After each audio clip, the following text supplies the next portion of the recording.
Hi, today I'm going to be digging up some garlic. As you can see, it's all kind of fallen over. Actually, that mostly happened in a heavy windstorm that we had, and it just never quite bounced back after that. Although even here I tried, as you can see, to prop it up again. Over here is the hardneck variety I have, and over here is the softneck variety. And it's pretty obvious where the division between the two is, which is kind of interesting. But before I get into that, I'll show you what's happening with the rest of the garden, and it's really not much. Those are my tomato plants, which are fantastic looking plants. Unfortunately, there's very little by way of tomatoes in there. There's a couple little small ones, and you can probably see some in there, but they are very teeny. And I mean, this late in the season, I don't have a lot of hope of getting much out of it, but there's quite a few of them there. As you can see, there's just loaded with flowers, but it didn't get warm until just recently, so all the plants look good. Didn't fruit very much. My potato plants, I think, are getting near the end. They've all kind of fallen over here too, and again, a lot of that was from a windstorm. And over here they've bent over. I don't know if you can see in there, but they were almost taller than I was, and they kind of fell over. This is interesting here. This one fell over and it started growing back upwards again. But I think I'll be harvesting those within a week or so. Carrots have just gone bananas, and I've been thinning them out, but they kind of got out of my hand, out of control, and I couldn't keep up with it. So I'm still hoping to get a lot of good carrots out of there, though, because they are growing very nicely. Two lettuce plants have about seen the end there, and the kale is coming on strong. Looking forward to that. Haven't picked any yet, but actually I could. Beets have been a disappointment. Finally are growing some. I haven't really poked down below to see if there's any actual beets under the ground there, but we'll find out soon. And the oregano, I've probably harvested that 5 or 6 times now, and it just keeps coming back, so I may even dig that up and move it elsewhere this fall, because it kind of takes over the garden. And the onions are kind of under that mess there somewhere. I think they're doing pretty good, but I won't know until I get the garlic out of there. So with that said, let me set this up and I will get to digging up some of that garlic. Okay, I hope you'll be able to see okay from that angle. Let's see what we got.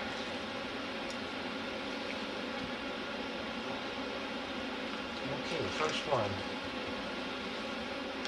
Kind of a smallish head, but that'll be tasty. I don't know if you can see, it's kind of reddish. This was a red variety called red chestnut. Same as I grew last year. Now these have been in the ground since last October, so I really was rather hoping for some larger heads than that, but I'll take what I get. Oh, there's a pretty good sized one. That's pretty decent.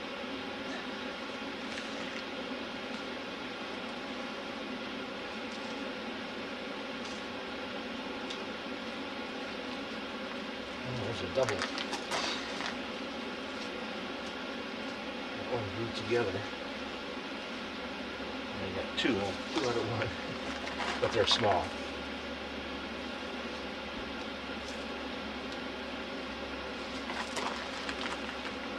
That's a pretty good one.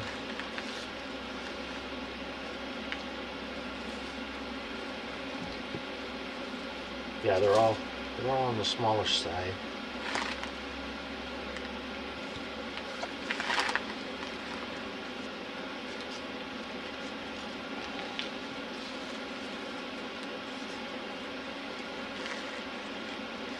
So I think I'm gonna leave this one. It's still growing. It's still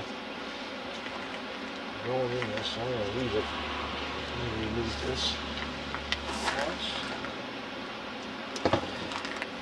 I'm going to dig the rest of these and then come back and do a couple of the soft necks. So I'll see you in a minute or two. Okay, there's what I got for the hard necks, and I told you wrong. These are not red chestnut. They're Tuscan is the name of the variety. The red chestnut are the ones I just bought to plant for next year, which I'll be putting in probably in October or maybe even into the early part of November. Okay, they're all on the smallish size.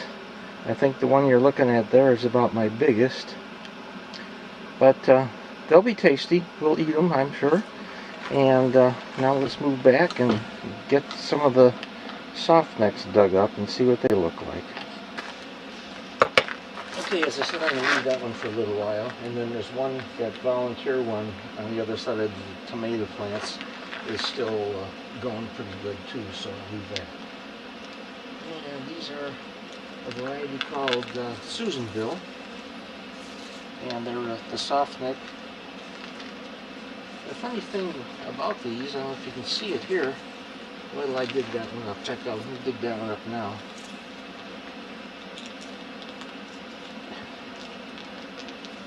Pretty small head, but if you look here, out of the middle of the stalk, they started making more cloves. I never saw that before with garlic, but there you have it. Anyway, let's get on with it. So far, again, these are still on the small side. Actually, they're about the same size as the hard necks. Normally, this is a fairly large, heavy variety, too.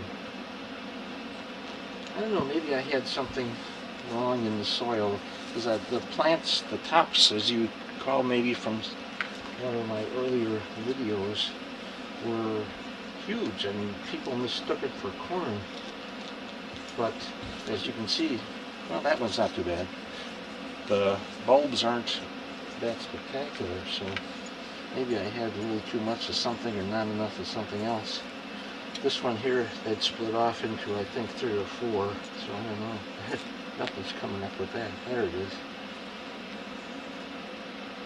Yeah, just very small little, nothing bulbs. So I guess, like Brendan from Baking Soda discovered, when they split like that, you don't get much of anything.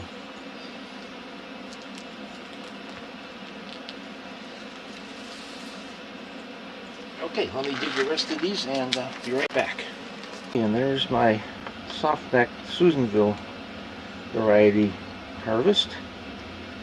Again, they were all pretty much on the small side. There was a few fairly decent ones. These are pretty decent ones, but a lot of very small ones.